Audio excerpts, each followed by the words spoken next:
श्री गुरुदेव दत्त, श्री स्वामी समर्थ. नमस्कार. ओम नमः शिवाय. तर आता शनिदेवांचा त्रास तुम्हाला चालू आहे, शनिदेवांची 7.5 तुम्हाला चालू आहे. तर मी तुम्हाला सांगेन 8 मार्च शुक्रवार महाशिवरात्री, या महाशिवरात्रीच्या दिवशी 11 उडदाच्या दानाचे उपाय आपल्याला करायचे. बघा, हा उपाय आपण करतोय तर शनिदेवांची 7.5 असेल ती 1 दिवसामध्ये दूर होईल. जर दूर नाही झाली तर बोला श्री स्वामी समर्थ. आता माहिती आवडली तर अनेक लोकांना शेअर करा, व्हिडिओ आवडला तर व्हिडिओला लाईक करा आणि नवीन कोणी असेल तर लगेच चॅनलला सबस्क्राईब करा. आता शनिदेवांची 7.5 एखाद्या जातकावर चालू असेल तर त्याच्या आयुष्यामध्ये कोणतीच पॉझिटिव्हिटी राहत नाहीये. त्याच्याकडे सतत दुःख येत असतं, त्याच्यावर सतत संकटांची शृंखला येत असते, त्याच्या घरामध्ये आजारपण सतत असतं, तो व्यक्ती रोगी होतो, त्याला समाजामध्ये मान सन्मान राहत नाहीये, त्याच्याकडे पैसा टिकत नाहीये, लागलेली कामं त्याची निघून जातात, राजा असणारा माणूस सुद्धा अगदी भिकारी होऊन जातो.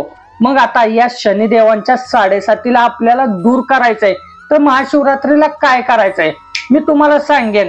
तुमच्या घरामध्ये जर कोर्ट कचेरी चालू असेल तर आजच्या दिवशी मोहरीच्या तेलाने भगवान शंकरांचा तुम्ही घरामध्ये अभिषेक करा.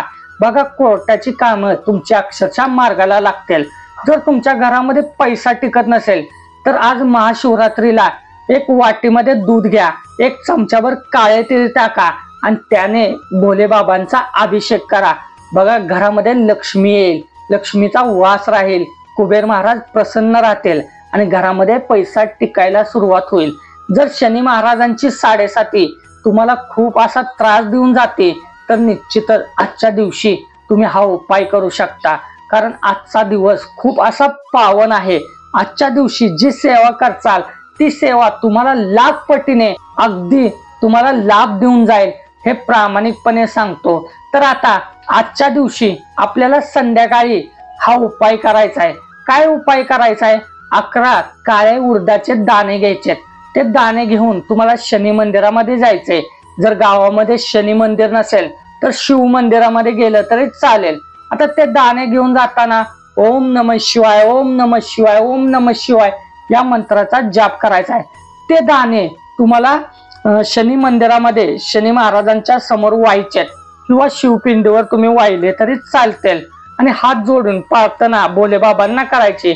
हे भोले बाबा, माझ्या मागे शनिदेवांची 7.5 लागलेली आहे, तर भगवंता माझ्यावर कृपा कर, माझ्यावर कृपा कर, एवढं फक्त बोला.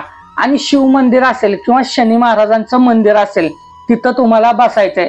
बसल्यानंतर एक शनी महाराजांचा मंत्र सांगतो, हा मंत्र तुम्हाला जर येत असला तर म्हणा, नाहीतर मी सोपा दुसरा मंत्र सांगेन. पहिला मंत्र तुम्हाला सांगतो, ओम नीलांजम समावासम रविपुत्रम यमाग्रजम छायामार्तंदं संभूतं तं नमामि शनेश्वरम. हा मंत्र येत नसला तर ओम शनिदेवाय नमा या मंत्राचा उच्चार करा. बघा, शनिदेव तुमच्यावर कृपा करतील, प्रसन्न होतील, अगदी शांत होऊन जातील. अवधूत चिंतन. श्री गुरुदेव दत्त.